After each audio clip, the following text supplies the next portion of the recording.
Jusqu'à 18h, Jordan Sport sur Jordan FM. Allez, de retour avec toute l'équipe en direct et en vidéo, Jean-Marc, sur nos pages Facebook, X et YouTube. Tu vois, ça commence à rentrer. Ça rentre. Pas mal. Allez, ça rentre. Toujours avec notre invité Christian Millette, bien sûr, président du Stade Aurillacois. Avec vous, président, maintenant, on va aborder l'effectif pour la saison prochaine. Si j'ai bien retenu ce que vous avez dit tout à l'heure, 43 joueurs dans l'effectif, avec 26 avants, 17 arrières et 7 recrues sur les avants. Tout à fait. J'ai bien compté? Ah C'est bon? C'est parfait. Avec notamment le poste de pilier droit qui va être renforcé. Oui, ça fait partie des axes qui ont été fixés comme prioritaires pour la saison à venir. Donc on a recruté Robertson, qui est un joueur qui était actuellement au Connat. Un pilier droit irlandais. Pilier droit néo-zélandais. Ouais. Mais disons que le titulaire du poste, c'est le pilier droit de l'équipe d'Irlande qui joue devant lui, et après c'est lui le numéro 2 au Connat. Donc je me dis que s'il était numéro 2 à ce niveau-là, il devrait pouvoir l'être sans aucune difficulté en Aurillac. Donc ça fait partie des investissements forts de la saison. Je pense aussi qu'on fait une bonne pioche avec le jeune Welsh qui est un Montpellierin. Donc lui qui est là, qui sera là en prêt pour 1 an. Et ensuite devant en première ligne, on a renforcé au niveau du talonnage avec Pouillot qui est un Palois qui nous a été fortement recommandé par l'Aurillacois, ouais, le coach de Pau, bien sûr. Le coach de Pau, donc qu'on a vu d'ailleurs récemment le dernier match où il était capitaine de l'équipe des Espoirs à Jean-Alric. Donc voilà pour les. Donc lui il a signé 2 ans, c'est ça? Lui il a signé 2 ans, oui. Ouais. Oui. Et Robertson aussi 2 ans et Welsh c'est un prêt. Un prêt. Il y a Maël Perrin également qui arrive en 2e ligne du côté. C'est un prêt de Montpellier aussi. Donc Maël Perrin, voilà, on a 3 joueurs qui viennent de Montpellier. Ouais. On va peut-être puisqu'on est sur Montpellier. On va regrouper. Karl Martin également. Voilà, Perrin qui est un profil Slamani. Puissant. Très puissant. Ouais. Très actif, costaud. A priori, voilà, solide. D'accord. Qui viendra renforcer un petit peu notre 2e ligne. C'est le genre de profil qu'il a manqué à certaines périodes, quand il y avait des absents. Quand Slamani a été blessé, on a eu un manque un petit peu à ce niveau-là. Donc là, je pense on devrait régler ou améliorer la situation. Sachant qu'il y a un autre avant aussi qui pourra être alternativement utilisé en 2e ligne ou en 3e ligne centre ou en 6. Que j'ai annoncé aussi tout à l'heure. Abangil, qui est son prénom, parce que le nom est très... Non qu'Antoine. Je l'ai à peu près... C'est ça, t'es pas mal là. 11e ligne de Massier. Je vous laisse le prononcer. Et Blumen aussi qui pourra jouer. Et Blumen aussi, mais plutôt Blumen, je pense, c'est quand même un pur 2e ligne. Ouais. C'est quand même un profil de sauteur, etc. Plus un 85. Voilà. Abangil, 3e ligne de Massier, sud-africain assez solide aussi. Sud-africain, oui, c'est un profil 1,95, 125 kilos, dur au mal, pénétrant. Voilà, bon après, on verra sur le terrain. Bien sûr. Et donc le jeune Lucas Houdard. Et donc le jeune Lucas Houdard, qui est lui un coureur. C'est des joueurs qu'on connaissait bien puisque on les a joués lorsqu'on a été champion de France. Et donc la préférence, on va dire, des coachs qui suivaient les Clermontois, puisqu'on a hésité entre les 2 3e lignes qui étaient sur le marché, mais on a jeté notre dévolu sur Houdard, qui a priori est très actif, garçon très intelligent, ingénieur, je crois, de mémoire. D'accord, ouais. C'est ça. Voilà, c'est ça. Ouais. J'ai pas tous les J'ai eu le temps de regarder un petit peu, mais oui, c'est ça. J'ai pas tous les pédigrés en tête, bien donc sûr. voilà. Donc sur les postes d'avant, on a fait le tour. Ça fait Ça fait 7 recrues sur les avants. 7 recrues. Ouais, c'est ça. Donc après, notre 2e souci et axe prioritaire, c'était suite au départ d'Antoine et de Marc Palmier, c'était ouverture, arrière et botteur. Voilà. Donc là, on a ciblé 3 joueurs. On en a 2 qui partent. Enfin, on en a 3 qui partent. 3 et Anderson. Mais même s'il a été beaucoup blessé cette saison. Voilà, mais donc là, du coup, on a été en chercher 3, en espérant avoir fait des bonnes pioches. Mais bon, là, seul l'avenir le dira, en fait. Il y en a un qu'on a vu récemment à Jean-Alric. Il y en a un qu'on a vu récemment à Jean-Alric. Et lui, en réalité aussi, ce qui a finalisé ma certitude, ou nous a conforté dans ce choix, c'est Jérémy Davidson, avec qui on entretient toujours d'excellentes relations. C'est lui qui l'avait récupéré à Brive et qui nous en a dit le plus grand bien et nous a dit qu'effectivement, il comprenait pas déjà pourquoi Brive. Il était à Brive avant Montauban? Oui, il était à Brive avant Montauban. Il a fait Brive-Montauban et à Montauban. Et c'est le même problème. Lors du dernier match, je suis assez proche du président de Montauban, on en discutait. Pour lui, il comprenait pas pourquoi on ne le faisait pas jouer. Oui, surtout que Bosviel, c'était pas le couteau le plus affûté du tiroir sur ce match-là. Voilà, mais bon, après, Bosviel, c'est Bosviel. ce que je disais aussi au président, c'est compliqué. Voilà, c'est un petit peu, c'est un poids lourd d'un club. Ouais. Bon, donc c'est compliqué des fois pour les entraîneurs, etc. Donc voilà, on est relativement confiant sur ce joueur. Tedo Abzandadze. Voilà. Donc ensuite, on a signé un joueur de Chambéry, Stillier, qui avait de belles performances à Chambéry en tant que buteur, bon animateur, etc. Très long jeu au pied, il paraît, d'après les informations que j'en ai eues. Oui, normalement, mais on perd du long jeu au pied, donc il faut bien qu'on prenne. Exactement. On avait quand même le meilleur jeu long au pied de la Pro D2. Donc bon, il faut bien qu'on essaie de récupérer des joueurs qui... 250 mètres à tous les deux, c'est bon, quoi. Qui ont un bon jeu au pied, mais je pense que ça sera le cas. Et après, le jeune Sun de Blagnac. Donc là, c'est pareil. Au départ, on était en recherche du Toulousain qui avait été prêté. Il y a un Toulousain à Blagnac qui était prêté par le Stade Toulousain, donc qui nous a intéressés. Mais bon, au vu de la saison de Blagnac et du fait qu'au final, c'était Sun qui était titulaire. Ouais. C'était lui le titulaire, donc ça veut dire qu'il était passé devant le Toulousain, et ben on s'est rabattu sur Sun. D'autant plus qu'avec Toulouse, on n'est pas du tout fâché, bien au contraire, mais on n'arrive pas souvent à faire aboutir à s'entendre nos souhaits. Voilà. Bon, ils ont toujours en travers de la gorge la finale perdue. C'est pour ça. Non, je pense pas. Mais bon, voilà, pour le moment on n'y arrive pas. Peut-être un jour on y arrivera. Après. Donc 3 joueurs qui peuvent compenser, donc 10 et 15 qui peuvent couvrir un peu les... Ils vont couvrir les 2 postes. Sachant que pour moi aussi, on a un très gros espoir avec Papounashvili qui est jusqu'à maintenant, qui était gif. Qui était pas gif et qui était pénalisé par cet aspect-là. Donc je pense que lui, que ce soit en longueur de jeu au pied, en hauteur, de hauteur, etc. Voilà, ça veut dire qu'à ces postes-là, il y aura de la concurrence et on aura, j'en suis persuadé, de la qualité. Vous avez dit un petit mot aussi sur Joris Condamine de Saint-Cernin. J'ai parlé effectivement à plusieurs hier soir et tout à l'heure aussi. Voilà, Joris Condamine de Saint-Cernin. Bon, pour le moment, c'est un petit peu prématuré. Il faudrait pas qu'il nous entende et qu'il pense que le président tout de suite peut le faire jouer. D'abord, il va falloir qu'il se montre à la hauteur. Je pense qu'il sera pris avec les jeunes pour préparer le début de saison. Donc, on le verra peut-être évoluer dans les matchs amicaux. J'en sais rien. Okay. C'est pas moi qui fais l'équipe. Mais dans tous les cas, c'est sûr que ce que j'ai vu 2 ou 3 matchs de sa part. J'en ai vu un, j'étais un peu sur ma faim. Le deuxième, c'était bien. Et le troisième, j'ai vu un garçon exceptionnel. Bon, c'était sur cette terre à Saint-Cernin, face à la SM. Il nous fait un mal. Je me dis, mais nom de Dieu, on est trop... Pardon, excusez-moi, messieurs. C'est pas possible qu'on fasse pas jouer ce jeune au-dessus. Parce que bon, vraiment, il avait fait un match extraordinaire. Donc oui, voilà, ça veut dire que ces jeunes-là, ils peuvent éclore à tout moment. Alors on va faire une petite pause avant de poursuivre la revue d'effectifs pour la saison prochaine. Restez bien avec nous. On se retrouve dans 2 minutes avec le président du Stade Aurillacois, Christian Millet. À tout de suite. Ouais. Avec les jours immanquables Triba, du 3 au 16 juin, la pause est offerte sur vos fenêtres, portes et pergolas fabriqués en France. Rendez-vous dans l'un de nos 300 espaces conseils. Triba, bienvenue dans l'habitat de demain. Conditions détaillées en magasin ou sur triba.com.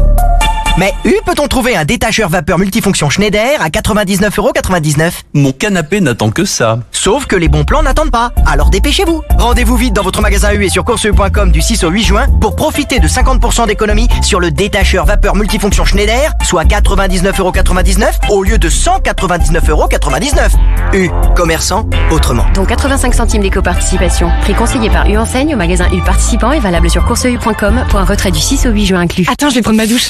Oh, il a le nouveau format Eco Head & Shoulders XXL. Jusqu'à 6 mois de shampoing. Génial. Mais je savais pas que t'avais des pellicules. J'en ai pas. Format économique par rapport à Head & Shoulders classique 330 ml. Jusqu'à 6 mois d'utilisation avec 10 ml de shampoing 3 fois par semaine. Lorsqu'Hélène ouvrit son colis Amazon, elle eut des papillons dans le ventre. Ce double compartiment, ces 8 modes de cuisson, c'était la friteuse sans huile de ses rêves. à un prix si bas qu'elle ne put résister. Ça mérite bien 5 étoiles. Des produits très bien notés à des prix que vous allez adorer. Découvrez nos offres dès maintenant sur Amazon. Boulanger. Allez, coup d'envoi de cette soirée, tout le monde est en place pour une rencontre électrique. Ça sent très bon, c'est chaud mais température maîtrisée grâce à la sonde connectée. Et quelle cuisson extraordinaire avec le fumage. Coup d'envoi sur vos passions chez Boulanger pour consommer autrement. Comme le barbecue connecté électrique Ninja Woodfire OG 901 EU à 399,99€ au lieu de 449,99€. Commandez-le et retirez-le en 1 heure en magasin. Boulanger, si bien ensemble. Jusqu'au 25 juin, 2,10€ d'éco-participation. Conditions boulanger.com.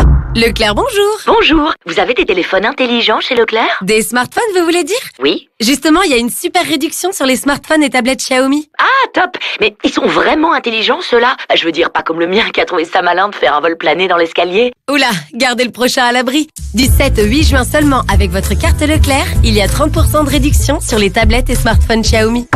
Tout ce qui compte pour vous existe à prix Leclerc. Également disponible en click and collect, modalité magasin participant sur www.e.leclerc. En été, pour éviter qu'il ne fasse trop chaud sous les toits, il suffit d'abaisser ses volets Velux. Pour bloquer la chaleur, installez des volets Velux. Efficaces toute l'année, ils occultent la lumière et atténuent le bruit de la pluie. Et en ce moment, jusqu'à 100€ remboursés pour tout volet acheté entre le 1er juin et le 31 août 2024. Rendez-vous sur velux.fr pour en profiter et consulter les modalités de l'offre. Shampoing après shampoing, le métal présent dans l'eau sensibilise vos cheveux. Renforcez-les avec Métal Détox de L'Oréal Professionnel, qui réduit de 99% la casse des cheveux. Et jusqu'au 25 juin, Bleu Libellule vous offre le 3e soin L'Oréal Professionnel. Valable sur tous les soins L'Oréal Professionnel, voire conditions en magasin et sur bleulibellule.com. Ikea.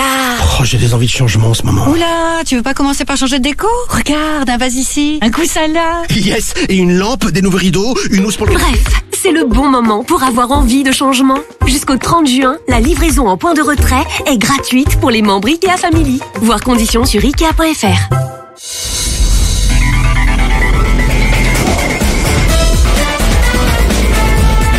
Jordan FM, Jordan Sport.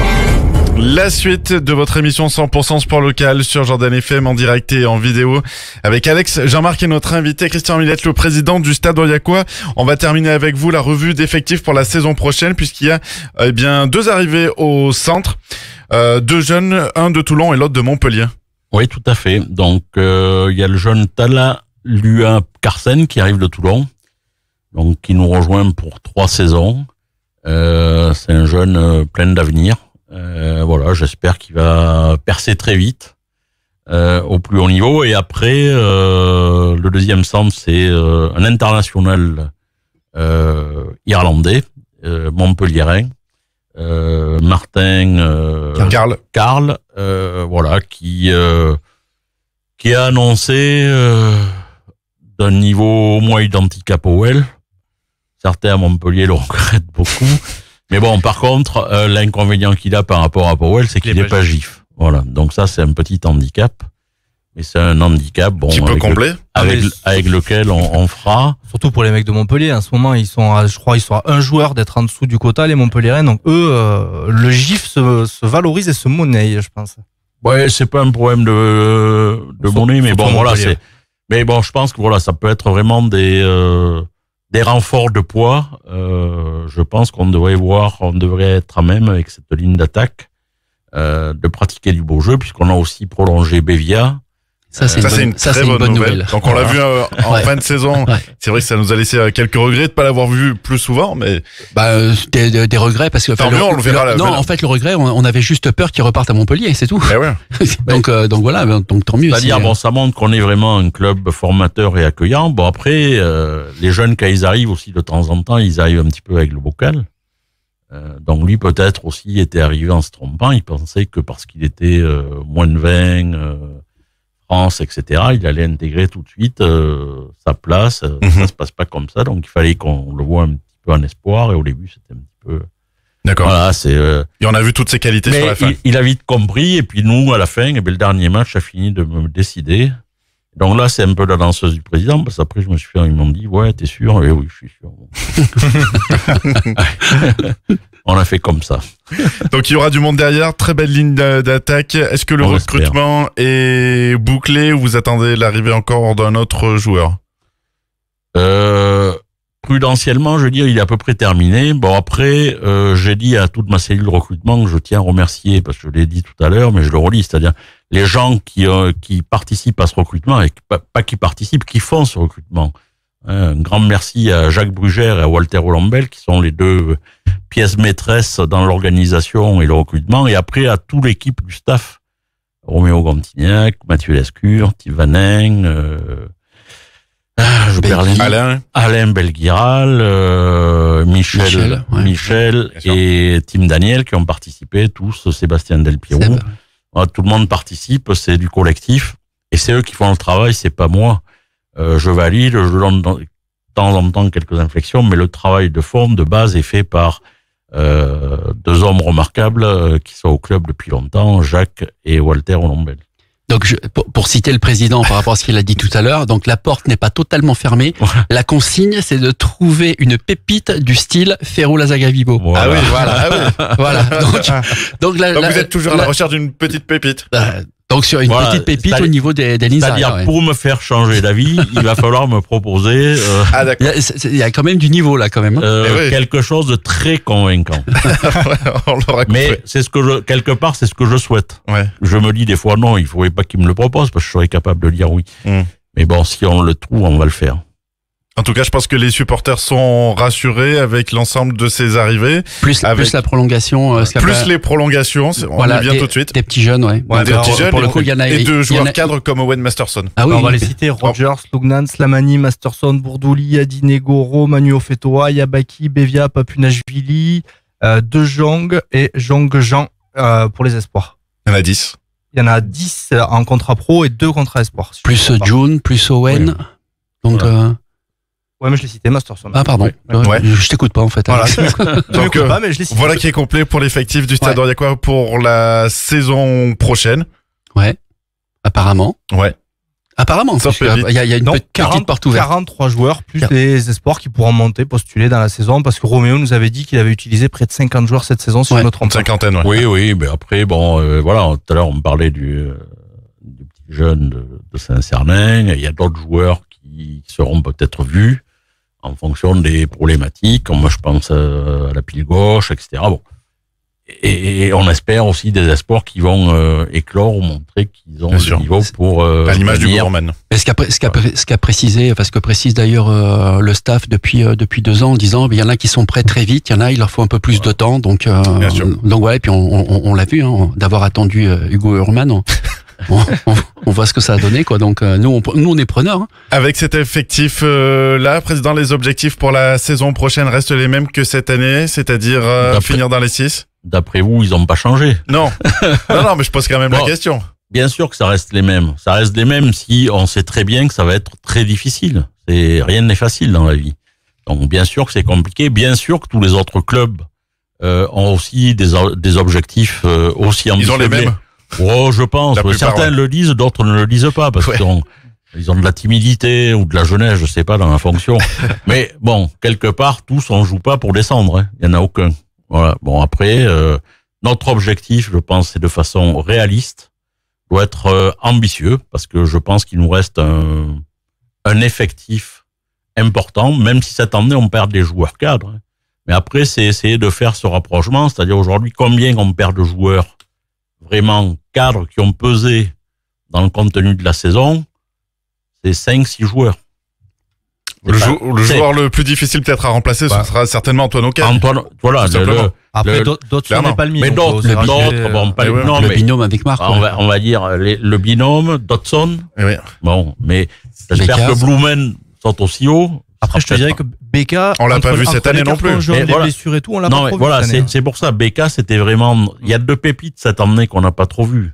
Beka et Baza Konelidze. Ouais. J'espère bien les voir l'année prochaine. Vous nous en aviez parlé en début de saison dernière. Je vous en parle et vous verrez que d'ailleurs en fin de saison on a commencé à le revoir et il était mieux. Il a eu des pépins de santé, des blessures, etc. Mais bon, là l'année prochaine on va avoir des pépites. Je vous les annonce. Michelidze, Konelidze, Papunashvili. L'équipe de Géorgie en fait. Et après, on peut aussi mettre en avant cette filière. Là, on a Jean, etc. De Jong. Bien sûr. La filière hollandaise. La filière hollandaise aussi, bien sûr. Encore, mais bien sûr. Ben, nous, on utilise ce qu'on peut.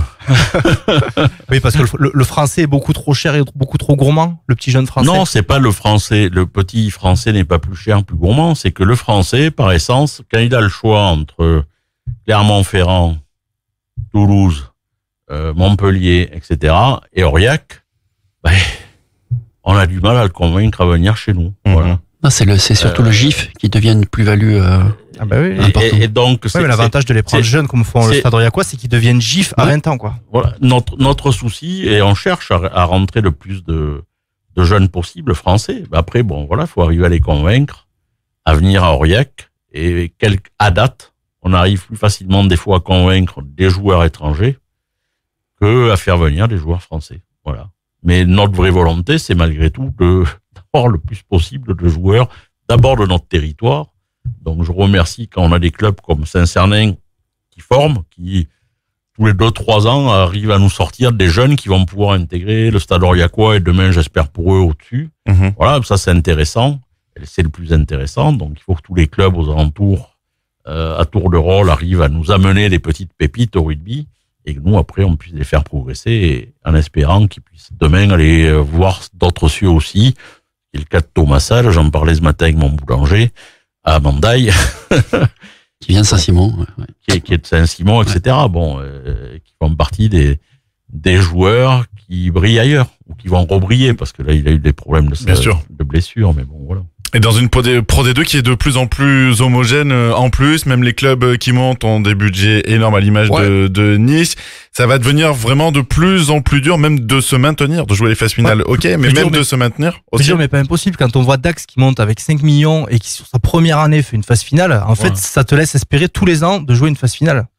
Ben, je pense que effectivement, après, il faut que la sauce, la mayonnaise prenne, et il faut éviter de se tromper.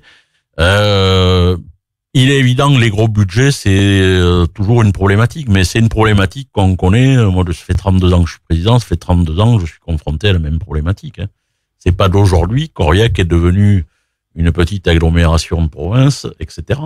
Bon, on a un budget différent des autres, mais on a un savoir-faire, on a une culture qui nous permettent de nous en sortir et, ma foi, d'arriver à continuer à fonctionner. Même si c'est toujours compliqué, mais ça l'était précédemment. Bien sûr. Vous êtes inquiet quand vous voyez le recrutement des équipes comme Brive ou non?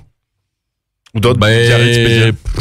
Non, parce qu'en fait, ils voient le nombre de spectateurs qui va arriver à Jean-Alric. C'est dans l'autre partie. Brive, ils peuvent recruter. Alors, si on remplit le stade. Non, mais Brive va jouer la montée, ce qui est légitime, mais il va jouer la montée. Il y aura Oyonnax qui va jouer la montée. Il y aura, je sais pas lequel des deux. Grenoble-Louvain. Il y aura Montpellier. Ouais, Nevers, je pense qu'ils n'ont pas tout de suite l'ambition de monter, mais Mont-de-Marsan, dans les habitudes. Provence, Mont-de-Marsan, les mêmes, quoi. Voilà, les mêmes. Bon, après, est-ce que ça sera Montpellier, Grenoble ou Vannes, je sais pas. Ce sera du lourd en Pro D2, quoi qu'il arrive. Voilà, ça sera du lourd, avec toujours des budgets, effectivement, qui progressent. Pour le nôtre aussi, on progresse doucement, on n'est pas non plus, mais les comptes sont à l'équilibre. Ah oui, ça fait partie des objectifs permanents. Alors, ça nous arrive de temps en temps d'avoir des mauvaises années, mais on garde toujours notre situation nette positive. Donc c'était le cas l'année dernière. Je vous avais dit que je baisse la masse salariale de 400 000 euros, ça faisait frémir tout le monde. Il va tuer le club, etc. On n'a rien tué, on s'est bien conservé. Et vous l'augmentez. Et on pouvait faire mieux. Voilà, c'est ma sensation. Cette année, on remet un peu d'oxygène, on remet 200 000 euros dans les soutes pour renforcer notre équipe. Voilà, bon, donc j'espère qu'on continuera à avoir de bons résultats et globalement, notre budget progresse doucement. On a fait mieux au niveau public que la saison précédente. On a fait mieux, bien sûr, grâce à Brive. Brive, c'est essentiel. C'est quelque chose d'extraordinaire. Oui, il nous faudrait 3 Brives ou 4 par an. Si clairement on pouvait descendre, ça nous arrangerait, quoi. On va pas être méchant pour les Clermont. Ça faisait plaisir de revoir Justement, 6 000 personnes on va faire une pause et on va parler de la billetterie, de l'affluence, l'accueil au stade dans la prochaine partie de cette émission, toujours avec le président du Stade Aurillacois, Christian Millet. À tout de suite.